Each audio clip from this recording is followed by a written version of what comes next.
What a boring episode of Monday Night Raw. I'm watching it the whole 3 hours and not a single released NXT star debuts on it. I didn't miss anything, did I, Andy? No, and I was disgusted, and I hate Triple H. So Dexter Lumis came back. Sorry, my mic is... stiff. Come on. We can do this. Twist. And pull. If I just move it that way. Yeah. I think it's that Sat Imiyangi. It's been all over my mic. There we go. Hello and welcome to the WWE Raw Review. I'm Ollie Davis. I'm joined by Randy Andy Datson. Please give us a subscribe. Leave a comment down below. Press the thumbs up button. But most importantly, get in your Ultrachats to WrestleTalk.com/support. We'll be reading out every single one of them, over $5 before the end of the show. Now, this episode of Raw, we'll get into it, I think was actually a little bit boring. Yeah, not a lot happened. There were some fine matches. But I think because of the optimism we had last week, I was expecting maybe a bit more, but it actually felt like just a normal, okay episode of Raw in general. What it felt like to me was, and you get this all the time back in the original 1 hour NXT episodes, takeovers, incredible. A lot of the TV, you're like, when's the big stuff gonna happen? So that's how I experienced this episode of Raw. But I must admit, I have never experienced what happened afterwards. It's like the aftertaste of the show made me appreciate the whole thing far more than I could ever have realised. Yeah, so Ollie came into the office this morning and sort of said it was quite a boring episode, but then I realised what actually happened, and then I thought it was great. It was the best episode all year. I don't think it's the best episode all year. I think last week's was more enjoyable for me. But we're always learning here. What works, what doesn't work. Wrestling isn't a fixed medium. It's something that's always evolving. And what happened on this episode was so different to what I've been used to on the main roster. And, to an extent, AEW as well. Yeah. That it surprised me so much that I almost respect it. I respect the small thing they did so much. It made me like the whole episode, like infinitely more. Yeah, it was really nice and subtle. Obviously, we'll explain what we're talking about in a second, but it was really subtly done, just in the background. They didn't draw attention to it. And I think that's why I appreciate it more, because they didn't have Michael Cole or whoever, Corey Graves, going, oh, what's that car doing? Why is there a car crashed in the background? Like, it was never actually referenced. And even at the end, when he turned up, they were like, oh, is that you? I think I heard one of them go, is that Dexter Lumis? Yeah, but like in such a mumbled way. So here's what happened. The first part I saw of this was about an hour and a bit into the show. Kevin Owens is backstage after he'd squashed Ezekiel, and Kevin Patrick's interviewing him, and Owens cuts a promo on how he's going to rejuvenate his character. To be honest, I was looking at that so excited for the new KO, or the old KO, I missed a crashed car in the background. Yes, with, for whatever reason, Doudrop and Nikki ASH standing there kind of, oh no, what's happened What's happened? I can't believe it. I crashed my car into the wall. Or who's crashed it? But yeah, did you notice it on first watch? Only because I knew that it had happened. Okay. Yes, yeah, that would be more obvious. Because, peeling back the curtain, I woke up and forgot that I was reviewing Raw today. And so I'd already looked at WrestleTalk.com and seen that this had happened. So I was like, oh, okay, well, there's a car crash, and then there's this and that, and then the AMT's running in through the back. So I knew it was coming, so I knew to look out for it, but I still appreciated it, even though I knew it was coming, because like I say, they didn't draw attention to the fact. It was just, this happens to be happening in the background. And you, when you saw it, I think, did you say that you were like, oh, I genuinely thought that something had happened, and that they just had chosen an unfortunate place to do this interview? It didn't even register with me. On that particular one, I thought I missed the car in the background because I was so excited for Owens. Then there was, I think the next one was the bit I noticed. Yeah. And that was, you had a promo with Mickey ASH and Doudrop, and then it cut locations to the car park again, and it was Alexa Bliss and Asuka doing their promo. And behind them, still there's some hubbub, but there's always some people in the background of these shots. And Bayley, Io Kai, and Dakota Sky turned up. I got those names perfectly there. Well, Bayley got it wrong at one point, so. And they turn up and they start having a tete-a-tete with them. And then the people from the back sort of run forward, these nameless security guards, out of shot. And I was like, oh.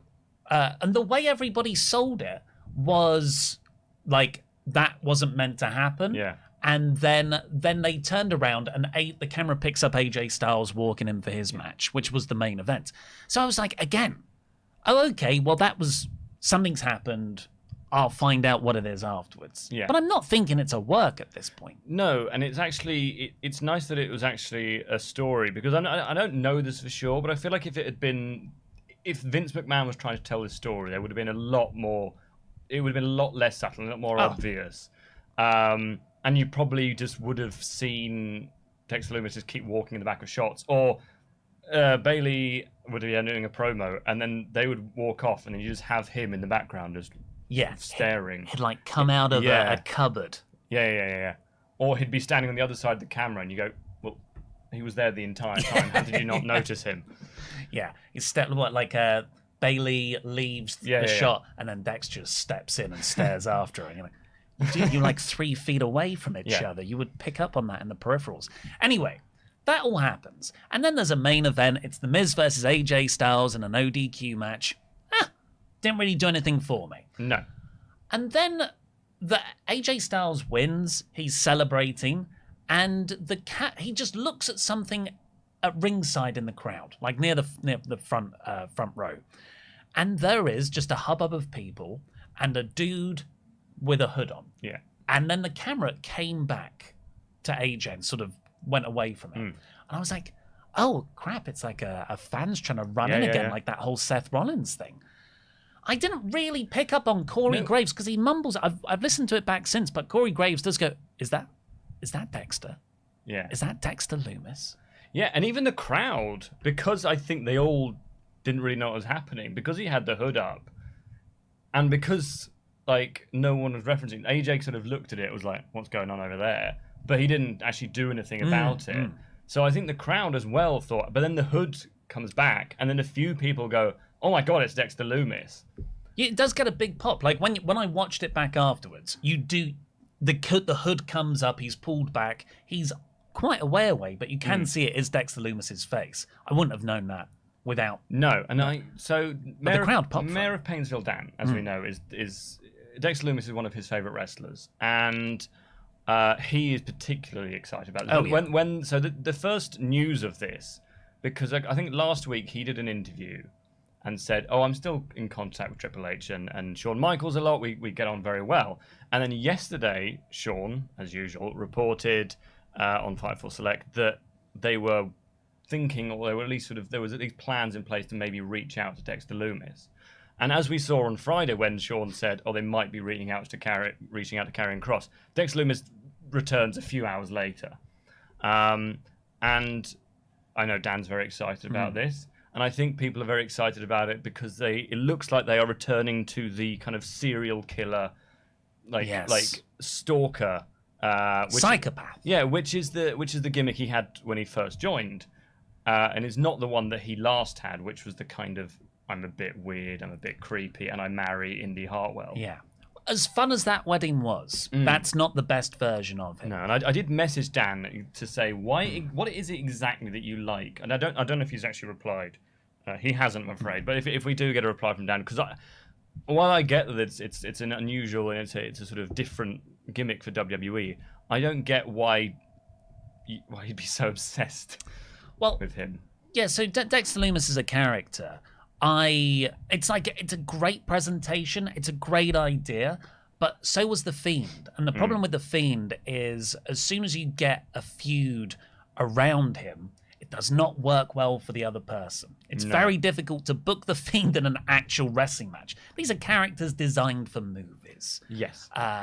And so that's where my sort of standoffishness has been with Dexter Lumis usually, is I can't get into his matches. Well, because the kind of the storyline is often I'm scared of you, and then as soon as we have a match, the other person just had to spend the entire match being scared of the other person. They're essentially babyface killers. Yeah. And like Seth Rollins has never recovered from when the Fiend. Well, he beat the Fiend in 2019, but I'm optimistic about Dexter Lumis, how they present him here, because I thought this initial way to re-debut him, or debut him at all on the main roster actually, was just inspired. Like, any criticism for Dexter Lumis, the character, I think we can hold off on until we see how they do present him.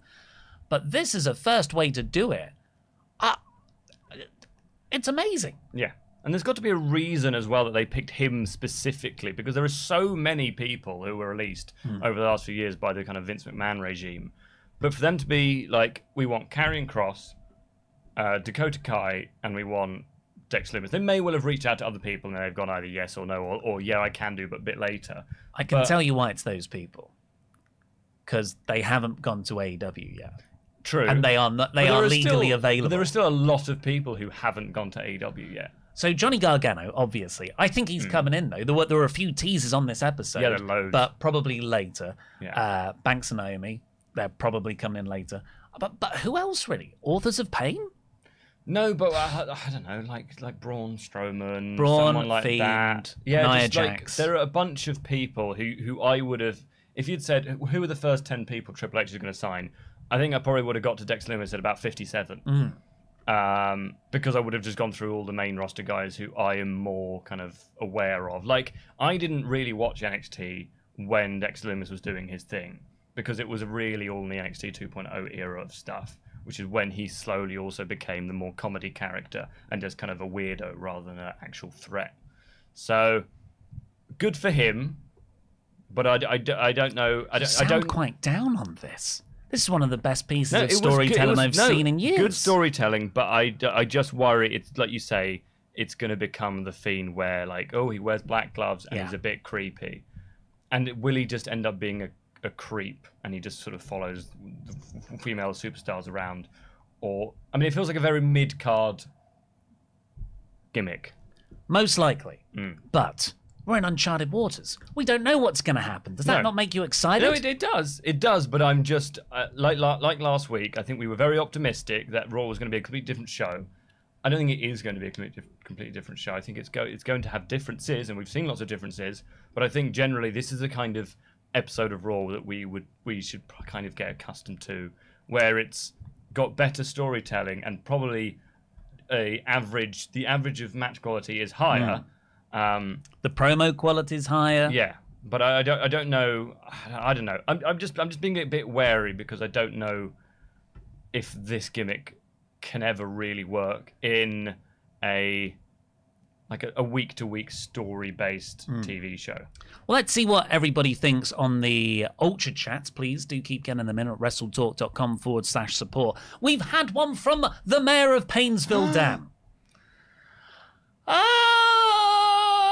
Yes, is how he starts. The Dex Express is here. Dexter Lumis is back in WWE, and I could not be any happier. What a brilliant day. Thank you, Triple H. 3 smiley face emoticons and the word love in big capital letters. I wish I could live with you guys, but I got to put family first today.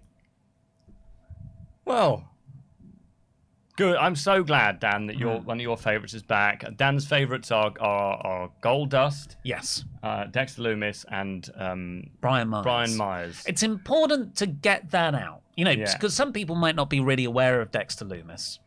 And you're like, oh, where does he fit? Is he a main eventer guy? I can see that in Karrion Kross with the Scarlet Bordeaux packaging. And like, okay, Dan likes him. Yeah. So it's kind of, Dan loves underappreciated mid-carders. Yes.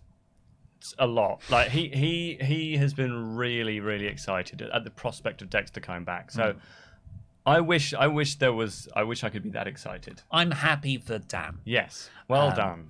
I would say, actually, on the whole, because I forgot to add it earlier, on the Sean reporting stuff, if I was to put my conspiracy hat on, that to me sounds like they're leaking stuff to get the news out there, to drum up interest in the show. Yeah.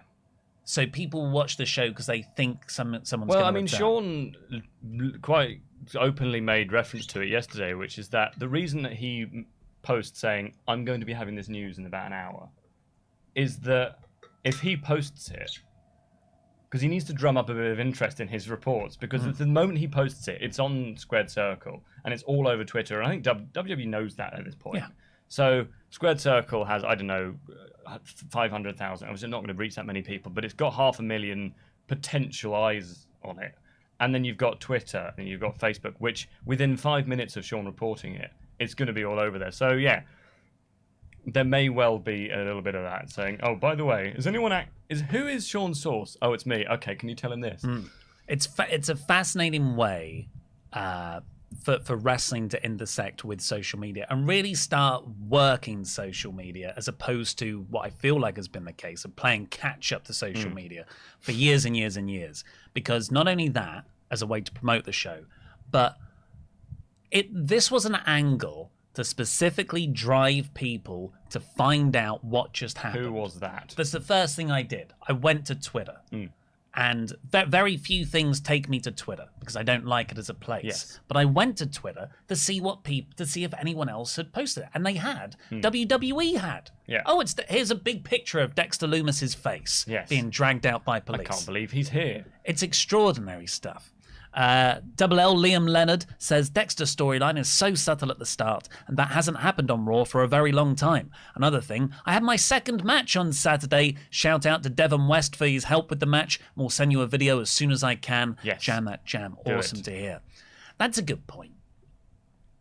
I was caught unaware by the subtlety Yeah.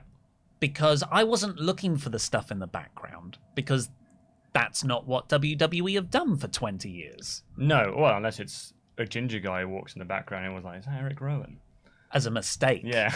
No, but so I feel like I've been a bit down on it. I really did appreciate the storytelling and the subtlety behind Sounds like it. you hated it. I'm just being cautious. But like, yeah, no, it was really nice to see. Even, like I said, I knew that it all happened. But even then I was like, oh, that's really good. Oh, that's really cool. And I was able to, because you were focusing on something else, I was still surprised by it happening. So it wasn't like, oh, that's going to happen at some point. I didn't know exactly when it was going to come. It's a level of storytelling which I have considered beyond WWE. Yes. So it's nice they've caught up with most of quality television. Riot DR, hey yo. If I can get a pretty good wrestling show for the low bar, I'm quite happy. My brother noticed the car crash and the security running confused us. Everything came together when we saw Lumis being dragged away after the main event. This is fun. Martial Arts says, super happy for my mate Dan that Dexter returned. Martial Arts is also German.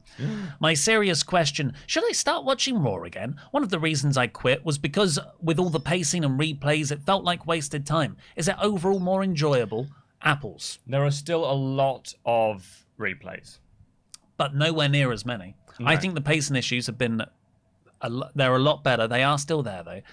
Give it a go. See what you think.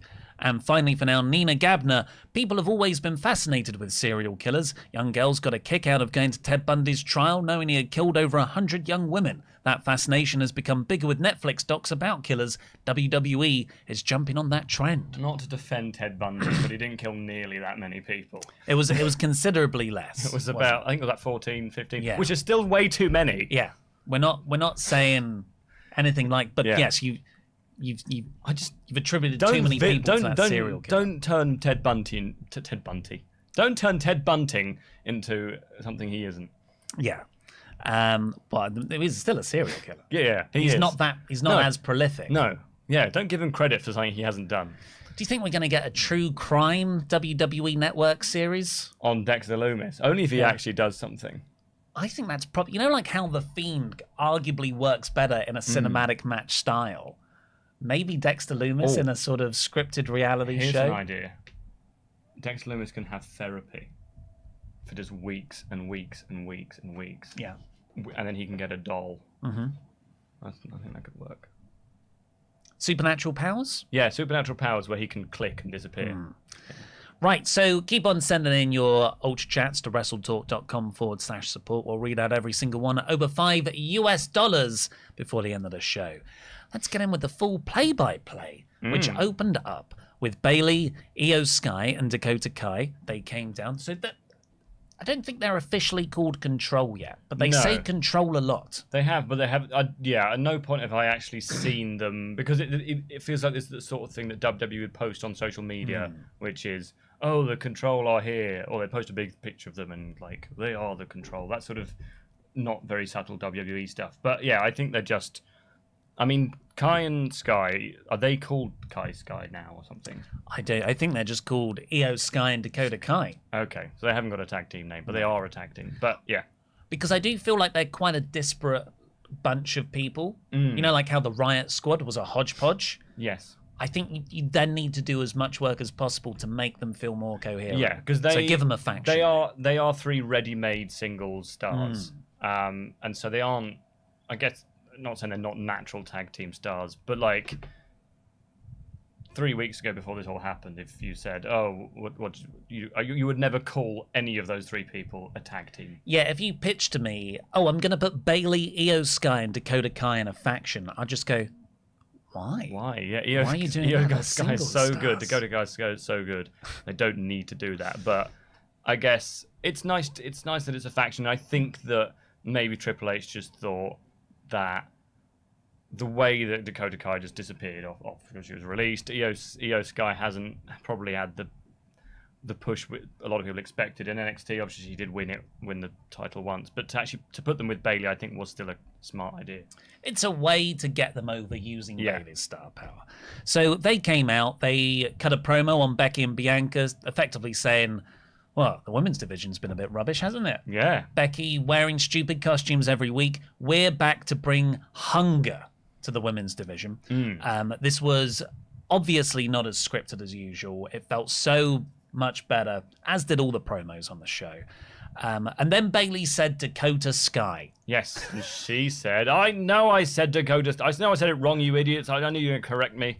She recovered really well. She made it into a bit and just like turned that anger out on to the audience. Then Bianca Belair, Asuka, and Alexa Bliss all turned up with their own separate entrances. Yes. And they said, we want to get a 6-person with you. And Bayley said, not in front of these douchebags. Let's have a fight at Clash at the Castle. They brawled, and big pull apart, and that's the match for the pay-per-view. I don't think the crowd are very excited because it's not in America. This Clash. Clash at the Castle. The crowd weren't great. This was a Cleveland crowd. I thought they were pretty quiet again, as was last week's. Yeah. So here's a question, because I haven't watched Raw week in, week out. Why are Asuka and Alexa Bliss a tag team? Because they were there. So there is no storyline? Because I was looking at them thinking, is there something that I've missed that are like, oh, there was a story between the two and now they're best friends? I can't remember. They were going to have a match at the start of last week's episode, and they, the Control ran in and beat them both up, and they teamed together. Because yesterday there was all that tease, like Asuka posted a photo, like, oh, who's my tag team partner going to be? And everyone's like, oh, is she speculating a new tag team partner? Because really, Alexa Bliss doesn't make any sense. Should be Kairi Sane. Yeah, but she's in Stardom. And so I thought that really was her going, oh, I'm going to get a new tag partner. Because in the piece I wrote, I was like, well, yeah, because doesn't make any sense for these two people to be together. So I thought maybe they were having a fresh start. Yeah. But no, it was just Alexa. No. So overall, I thought this was... It did progress the story in that they booked the 6-person match for the pay-per-view. Now we can start to work towards that. You had a bit of action with the brawl, but overall, I thought this went on too long. It felt a bit robotic when everyone got their own entrances. Yeah. So yeah, I didn't love this opening. No, it was okay. It was okay, but I worry there is the thing where they're just lumping all the women into one feud. I think this makes sense on this one. I don't think you can level the criticism that they're doing bad women's division booking here. No, they're absolutely not. Yeah. But you worry that in the future. I'm just being worried as usual. Why don't you live just enjoy the moment for a bit? I can't. I live in the future, man. Seth Rollins then took on Angelo Dawkins after he beat Montez Ford last week. This was a decent match, not as good as last week's. I thought Montez Ford showed more fire, but Dawkins was good. He kept on dodging stomp attempts. Yes. But Seth used the pedigree to put him away. And who uses that? Andy has a theory here. I have a theory here. So last week... Not an Austin theory. Not an Austin He's nowhere theory. to be Well, seen. he's not even Austin anymore. Last week, Seth Rollins defeated Montez Ford with a stomp. He then went to do another stomp on Montez Ford, but before he could, Angelo Dawkins came out and saved him, which is great because that's what he should be doing. He saved him Tag before buddies. another attack could happen after the bell, because he can't interfere during the match because that's illegal. However, at the first opportunity, he did. However, this week, Seth Rollins hits a pedigree. 1, 2, 3, wins the match. He then hits a stomp, and then only after that, when he goes for a second stomp, does Montez Ford come out. So that means that Montez Ford waited, kayfabe, for Seth Rollins to attack his friend again, which may not be anything, but it could be a little subtle sort of, hey, I saved you immediately. You only saved me when you realized I was getting attacked again. It's definitely a wrinkle. I think there's something up here. They are obviously leaning into the idea that Ford is a bit of a hothead, a bit emotionally unstable. In this match, he was at ringside, and what did he do? He distracted Rollins at one point, and then Rollins said something to him, and Montez Ford just got a chair, got in the ring, went to hit Rollins, and the referee was like, no, you're going to have to be ejected. And yeah, because that's a heel move, Montez Ford. So yes, definitely something's up. After that, we got Edge apologizing to the Mysterios backstage because he accidentally speared Dominic last week. Yes. And Ray was like, that's all cool, bro. And Dominic said, well, why are you believing this guy over me? And Ray says, I'm your son. I've known Edge for years. He's a stand-up guy. He's never turned on me once. And Dominic's like, this sucks. I'm leaving. Yeah. And he stormed out. I'm really struggling with Dominic. The acting's not great, but I like the story here. I thought it played into the match well. It's fine, but also it was so obviously a mistake from Edge. And if Dominic had just watched it back, he went, oh, fair enough, man. He's emotional. He's acting out. But He's like 16, isn't he? I don't know. How old is he? 20? He said, I've known you for 25 years. Is he 25?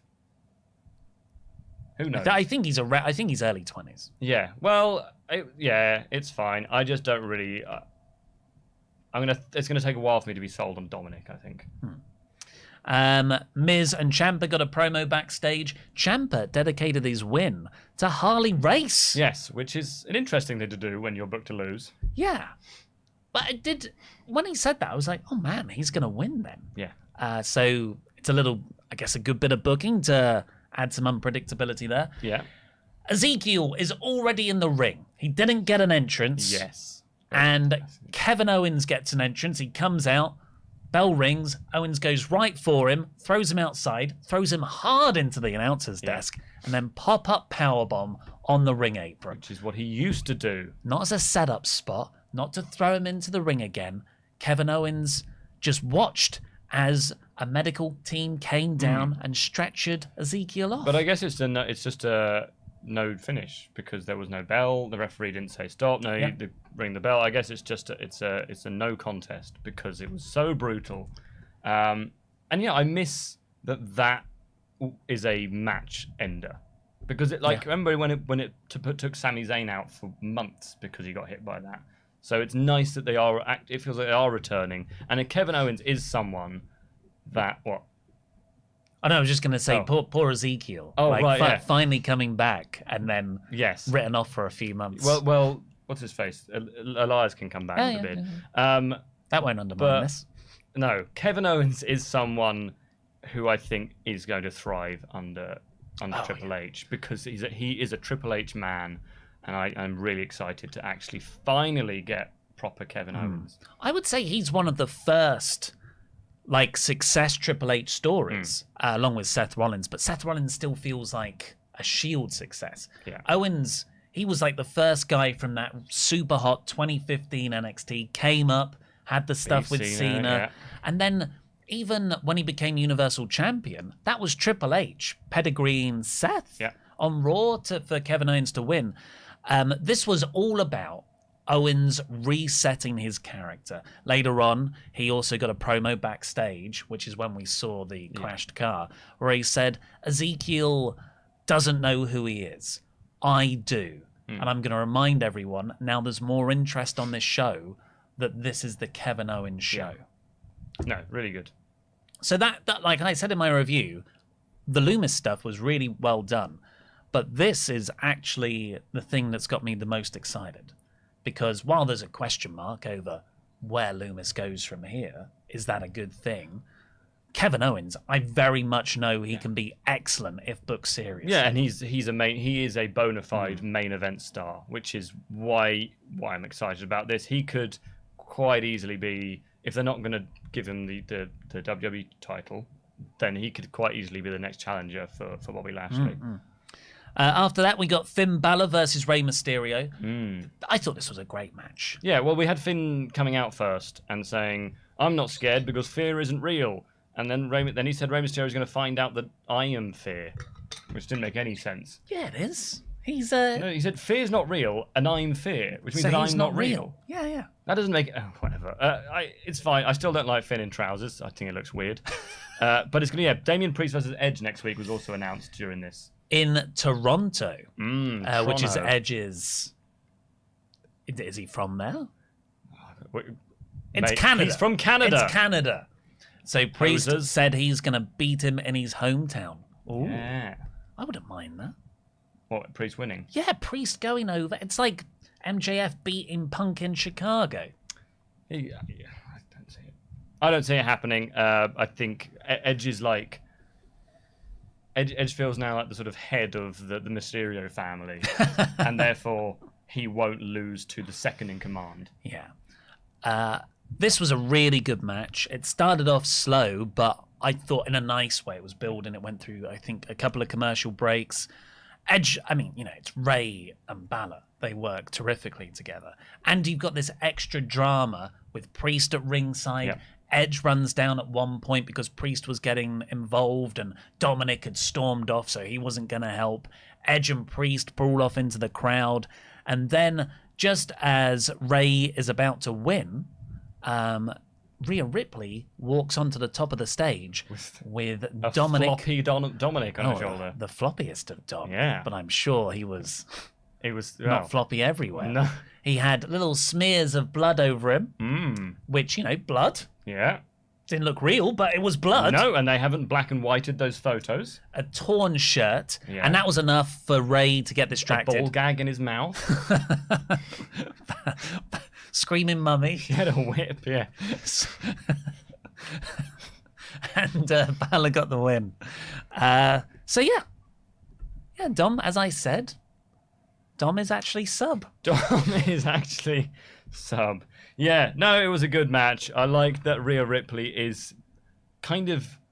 It feels like a weird to say, but that is, she is able to beat up men. She's the most intimidating person in this feud. Yeah, easily. What makes me really excited whenever I see Ripley in this stuff is when they finally pull the trigger to enter her into a women's title feud. It's like that's it. That's a serious threat to Bianca. But do we think it's going to be Edge versus Balor at Clash of the Clans?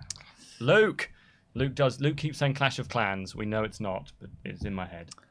I think that makes most sense. Because we've got Balor on a UK show. He's Irish, but that counts as the UK with WWE. So, but I also think Dominic is gonna turn somewhere.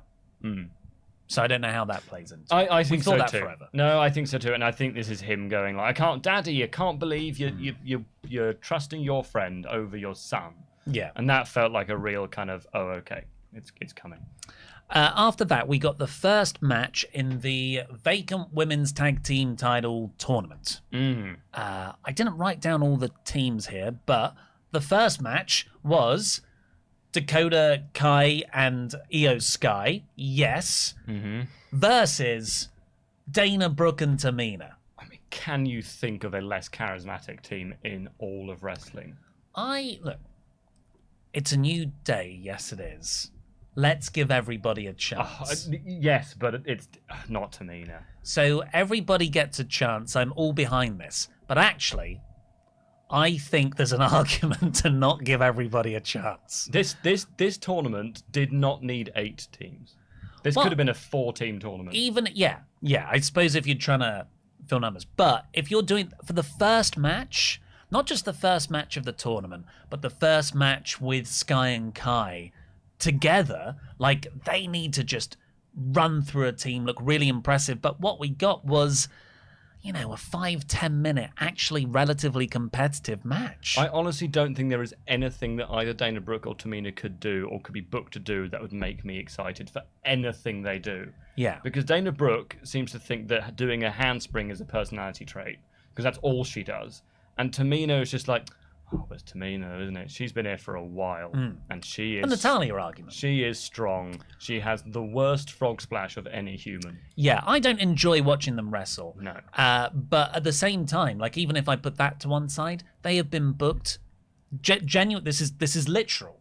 They have been booked as jokes. Yes. They are the punchline of every episode of Raw for the last year. So I thought this was not a good idea.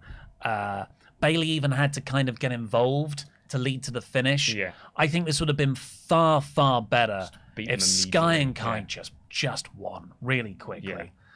Because it doesn't matter. Dakota Kai's feet have a PhD, apparently, which is something. But it is what it is. Yes. KO then got his promo backstage, which we've already covered. He was wearing a Dusty Rhodes shirt. Mm-hmm. So that's a direct NXT reference. Then we got Bobby Lashley versus Tommaso Ciampa. No. Ciampa, sorry. Which I was, as soon as that came up, I was like, no, it's not the main event. So it's not going to be a title It's change. not going to be a title That was your bet last week. But even then, it should have been the main event. Yeah. Like, I know you had the Dexter stuff, but surely you could get the Dexter stuff in Bobby Lashley retaining. Yeah. No, but to be honest, the fact that it wasn't the main event made me sort of assume that Bobby was winning. But actually, I thought this was probably my favourite match on the card because there was enough in there. Like, yes, Miz got involved and kind of put Ciampa's leg on the rope, but actually Ciampa got a lot of offense in. Yeah, he looked great. Several near falls. And with the kind of when the exposed turnbuckle with the whacking his head and then the knee and everything, there were. I didn't think he was gonna win, but there was enough to show that Tommaso Ciampa is going to be around in the upper mid card scene for a while to come. Yeah, which is nice. Yeah, AJ chased off Miz, and that's what set up the main event. It was a great match. And all the stuff I said last week about Ciampa, he should win, and that's like a big Triple H stamp on the new regime because Bobby Lashley was such a Vince guy, Ciampa is such a Triple H guy. Then we can have like a feud with Gargano over the US title. After this match was over, that should not have happened. Yeah. Bobby Lashley retaining was the right thing. Even making Ciampa tap in the Hurt Lock, which is what happened. Well, they've done that for the second week in a row. They've done that promo video for the US titles. They are really positioning this as this is the title that everyone on Raw now wants. I don't like when Triple H took over. I thought, boom, reset. Everyone is just going to get immediately booked the way they should do. But actually, that's a terrible idea.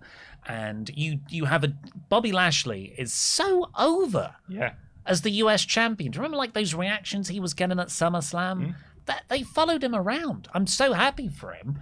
And he is a genuine star.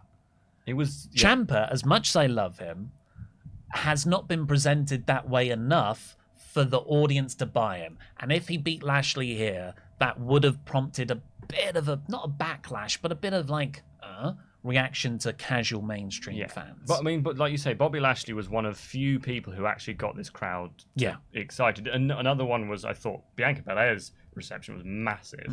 But he is, I would say, the biggest. I don't know if he's the biggest name you could put the title. I mean, because you could have Seth Rollins or someone like that. But as a kind of dominant champion, he's really the only choice right now, I think, for for a babyface to come along and to beat him. No Randy Orton, no Cody Rhodes, no Roman Reigns, who are the actual stars on Raw. Yeah. It's Seth Rollins.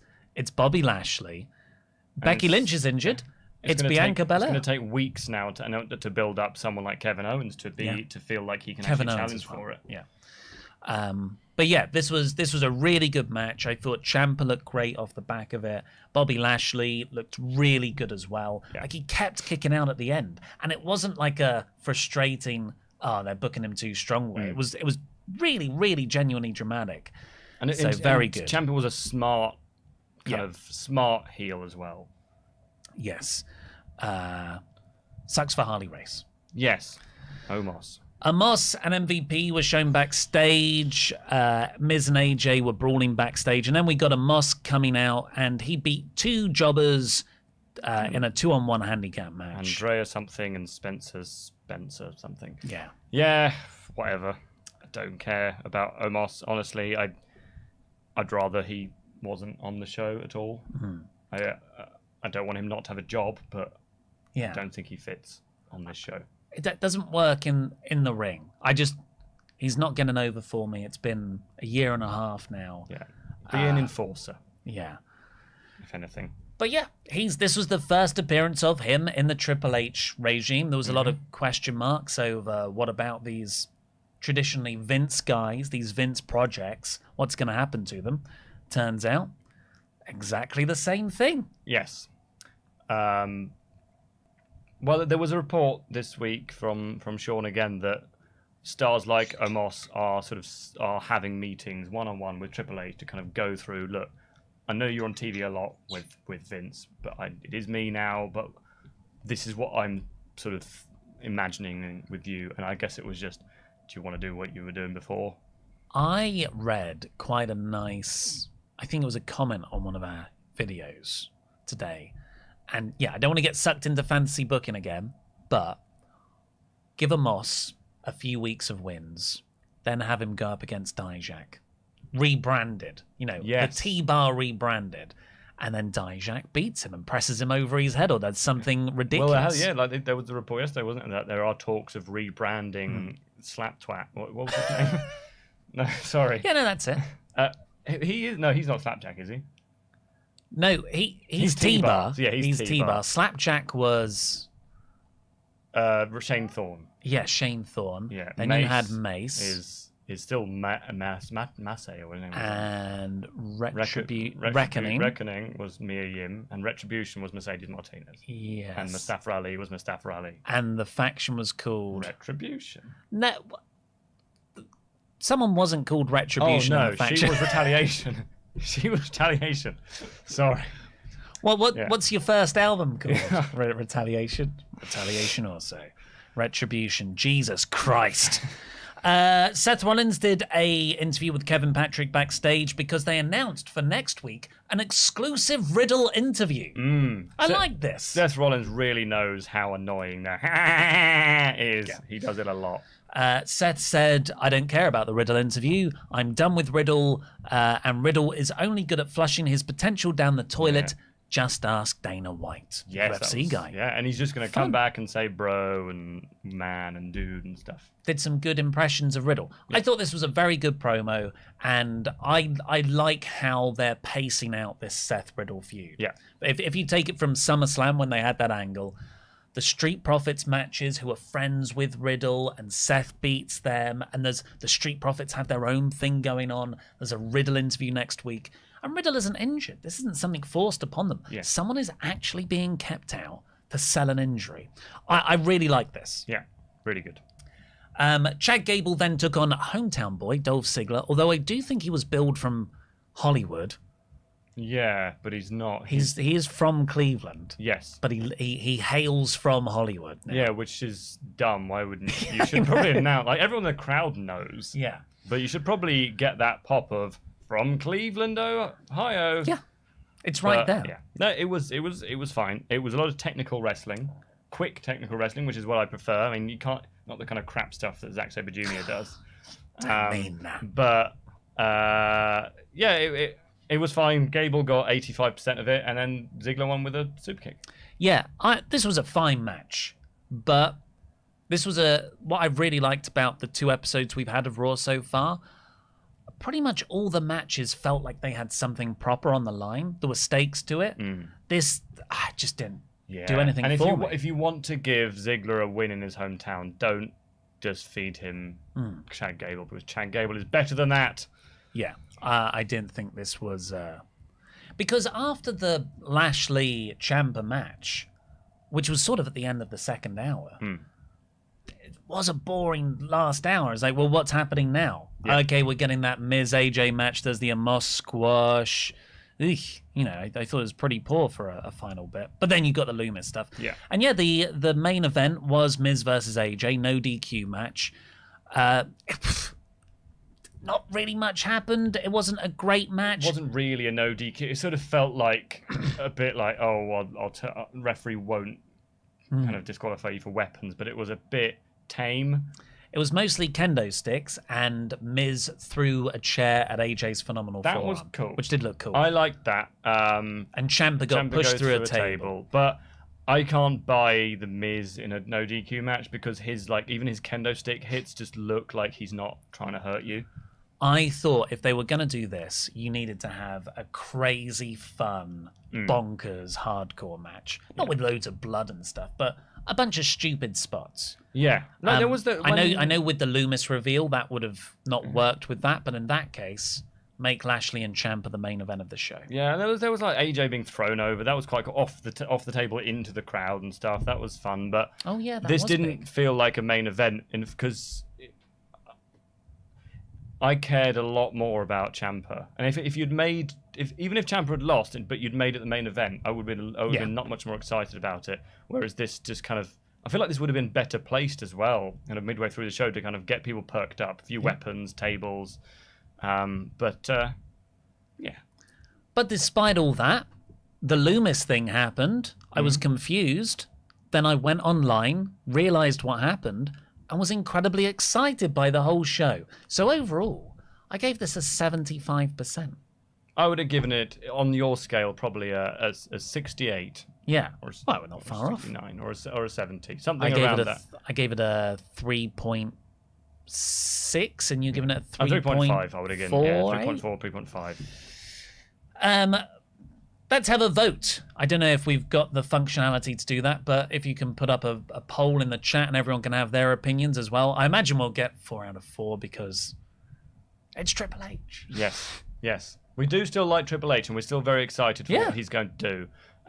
But I think it's going to take a lot more time than anyone's probably suggesting. And it's important to remember, NXT Black and Gold, as great as the takeovers were, a lot of the TV was quite...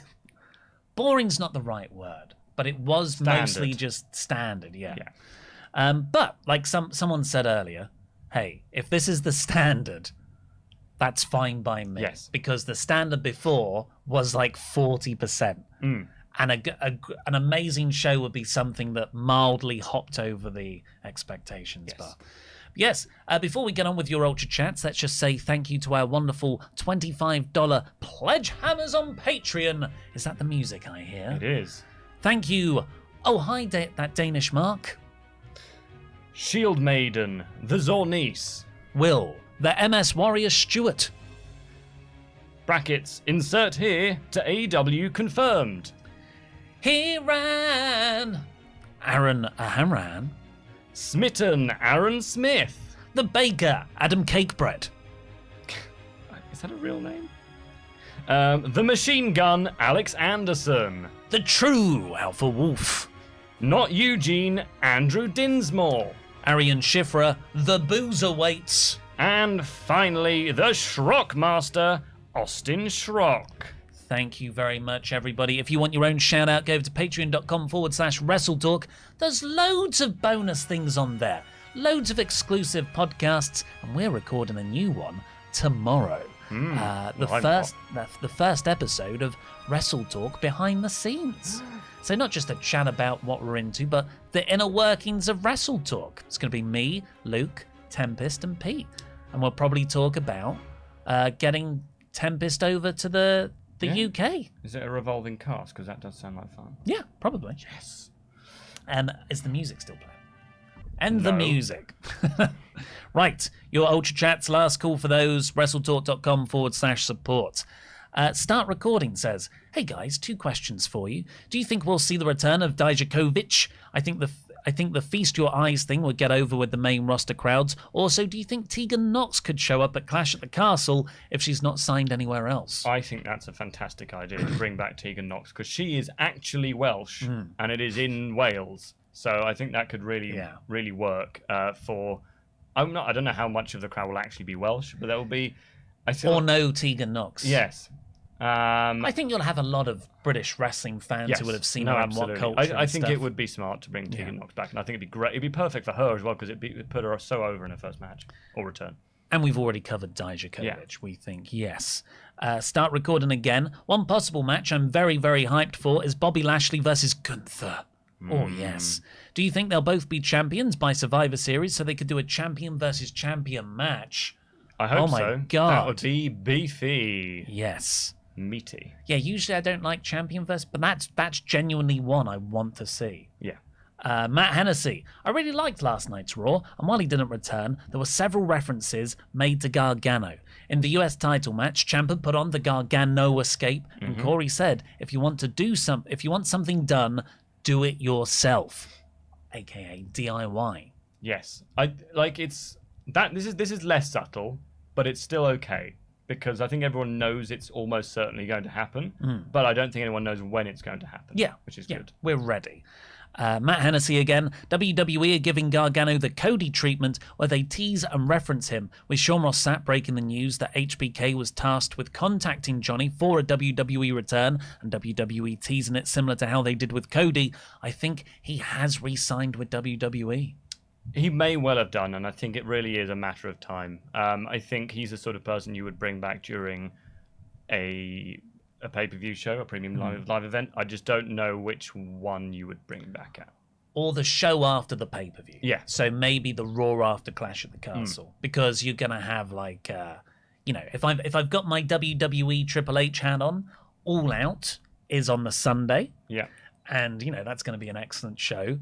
I want to steal as much thunder from them as possible, as soon as possible. Yes. So bring in Gargano on Monday night, and all of a sudden, good idea. That's what people are talking about. Yeah. Clint Devlin, going to book another return. Amos goes on having some quick squash matches for a few weeks. After one of them, MVP calls Amos the biggest monster in wrestling. Cue the WWE return of Bronson Reed, Jonah, or Braun Strowman to squash Amos. I think Strowman's probably more likely. Jonah's in the G1 right Jonah now. Reed is a big bloke, as in like muscly and kind of. He's got that size. Stocky size. I don't think he's particularly tall. No. I think it would look like. I'm not sure it would work as him being the biggest monster.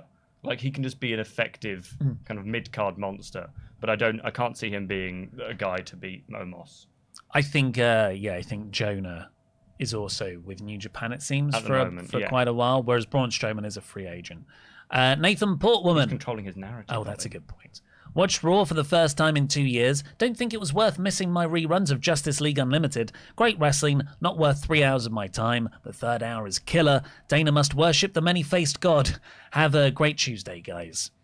Riot DR, I must ask, now that the Is He Elias joke over, does Ezekiel do anything for you? He's in shape, wears Lex Luger's gear and has a sweet top rope elbow drop, but who is he? Ergo, his sacrifice to re-energize Kevin Owens' character is most welcome. Yeah, I don't know what they're going to do with Ezekiel/Elias now. He's never been he's been a perfectly competent wrestler. He's never been someone who's excited me in the ring.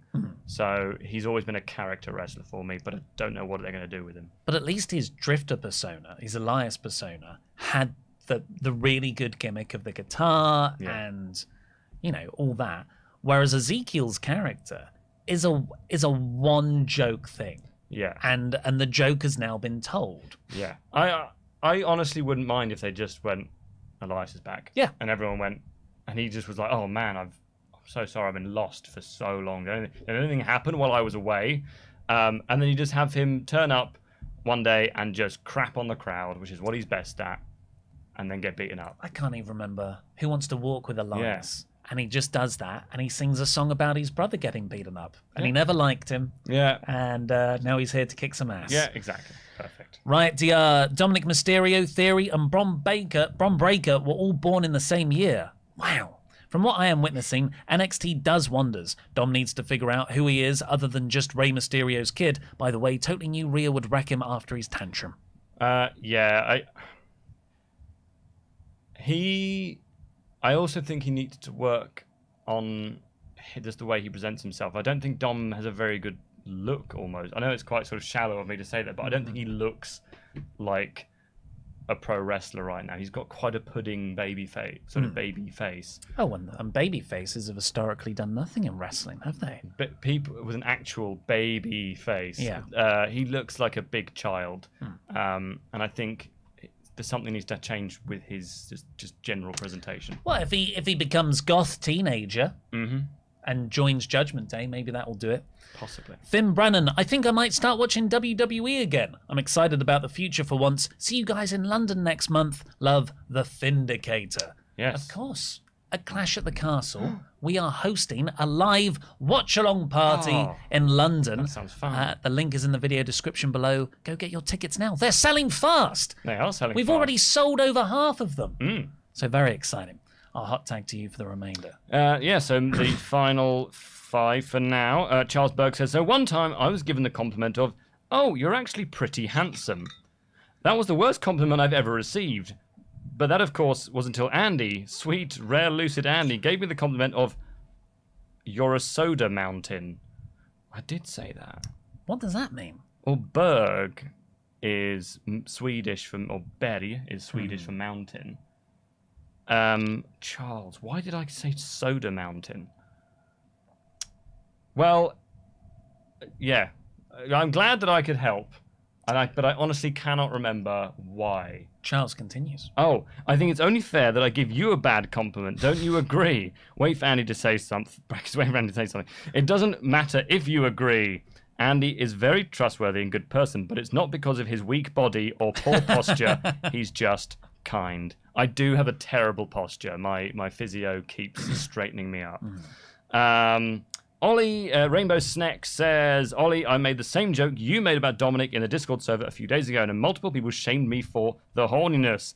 Ironically, this was while people were expressing big just feelings for Rhea Ripley sharing pictures of that pin. What was it? Yeah, I'm just making a silly, sexy joke. Which pin was it? I don't know. Did she sit on someone's face or something? Benjamin Gabriel has been a member for 5 months in a row. So, Ollie, are you still happy with the punishment? I think the punishment's worked out pretty well, having to review Raw. Yeah, this is. I mean, to be honest, like I said, this was quite a boring episode, but I am really curious.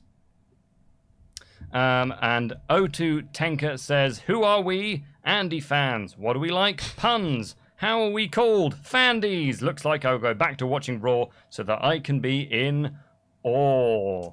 Well if you want to watch me, don't keep watching Raw because this is my last one. Yeah, Luke's back from holiday tomorrow. But thank you very much for joining You're welcome. The Raw review and helping me in this punishment. Oh, it's been so tough. Yes, a punishment that I personally gave you. But yes, that's all we've got time for today. Thank you ever so much for all your Ultra Chats, everybody, and for watching Raw with us. It's pretty good these days. Go over to the link in the video description below to check out how you can get tickets. Don't forget the poll results. Don't forget the poll results. What is the poll result? 3 out of 4 has been given 66%. And 4 out of 4... 21%. And 1 out of 4 only had 1%. So 3 out of 4 was the winner of the polls, yes. But thank you, everybody. Yes, click the link in the video description below to check out how you can get tickets for our Clash at the Castle live watch-along party. We'll all be there. But for now, jam that jam. Jam that jam.